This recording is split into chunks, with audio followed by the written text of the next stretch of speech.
गरज पडल्यास बॅलेट पेपरवर मतदान घेऊ अशी प्रतिक्रिया निवडणूक आयोगाने दिली आहे। ईव्हीएम मशीनची क्षमता 300 आहे, त्यापेक्षा अधिक उमेदवार असतील तर बॅलेट पेपरवर मतदान घेऊ असं आयोगाने स्पष्ट केलंय। दरम्यान आचारसंहिता लागल्यापासून आतापर्यंत 13,141 लोकांवर सीआरपीसी अंतर्गत कारवाई करण्यात आल्याची माहितीही आयोगाने दिली आहे। गरज पडल्यास बॅलेट पेपरवर मतदान घेऊ अशी प्रतिक्रिया निवडणूक आयोगाने दिली आहे। ईव्हीएम मशीनची क्षमता 300 आहे, त्यापेक्षा अधिक उमेदवार असतील तर बॅलेट पेपरवर मतदान घेऊ असं आयोगाने स्पष्ट केलंय।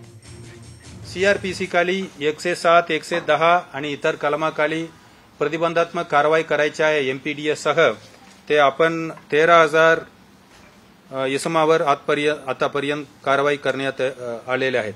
सर्व इंडस्ट्रीना विनंती आहे की मतदानाच्या दिवस पेड हॉलिडे देणे अपेक्षित आहे।